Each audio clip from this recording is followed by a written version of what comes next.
আমি তানিশার কথা শুনে হাসি মুখে বললাম, কথা যখন দিয়েছি তখন আমি আমার কথা অবশ্যই রাখবো। কাকিমা বললেন, এই তানিশা কিসব বলছিস? ও আমাদের ছেড়ে কোথায় যাবে? আমরা ছাড়া কে আছে ওর? তানিশা বলল, মা তুমি ওর হয়ে এখনো সাফাই দিচ্ছ?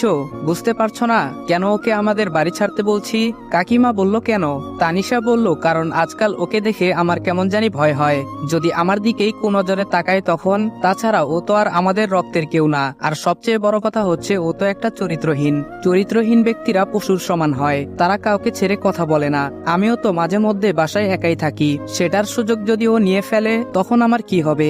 তানিশা কথা শেষ করতেই কাকিমা ঠাস করে তানিশার গালে একটা থাপ্পড় মেরে বলতে লাগলো, ছি তানিশা কিসব বলছিস? ও তোর ভাই হয়, যদিও তোরা সমবয়সী, তারপরেও ও তোকে ছোট বোনের মতো স্নেহ করে, আর তুই কিনা এসব উল্টাপাল্টা কথা বলছিস।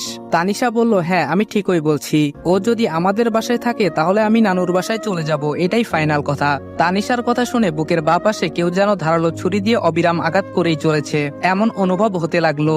সমবয়সী হওয়ার পরও যাকে ছোট বোনের মতো দেখে আসলাম, আজ সে আমাকে এসব নোংরা কথা বলছে। নিজেকে আর সামলাতে পারলাম না, কান্না করেই তানিশার উদ্দেশ্যে বললাম, ছোট থেকে জেনে আসছি তোর বাবা মা আমার আপন কাকা কাকিমা, সেই সঙ্গে তোকেও আমার নিজের বোন ভেবেছিলাম।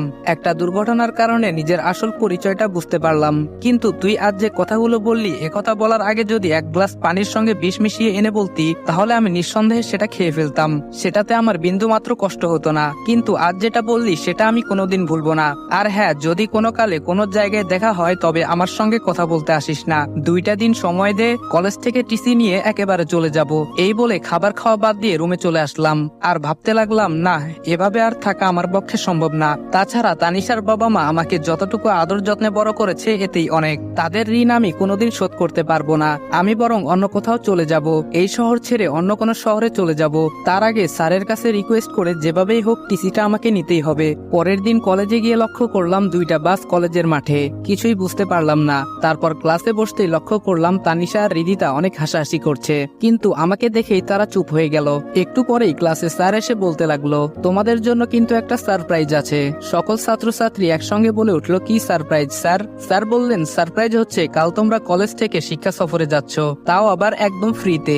এবার প্রিন্সিপাল স্যারের মেয়ের জন্মদিন উপলক্ষে শিক্ষা সফরে যাওয়া সকল ছাত্রছাত্রীদের জন্য একদম ফ্রি। স্যারের কথা শুনতে সবাই খুশি হলেও আমি খুশি হতে পারিনি। আগের মুডে থাকলে হয়তো এতক্ষণে হইচই করে ক্লাস কাঁপিয়ে ফেলতাম, কিন্তু এখন কেন জানি সেই আনন্দটা মন থেকে আসছে না। সেদিন আর ক্লাস হলো না, অল্প কিছুক্ষণের মধ্যেই ছুটি হয়ে গেল। তারপর প্রিন্সিপাল স্যারের কাছে টিসির কথা বলতেই তিনি অনেকটা রেগে যান। এরপরে প্রিন্সিপাল স্যারকে একটু বুঝিয়ে বললাম, তারপর স্যারও রাজি হয়ে গেল এবং বলল, কাল সকালে টিসি নিয়ে যেও। স্যারের সঙ্গে কথা বলা শেষ করে তার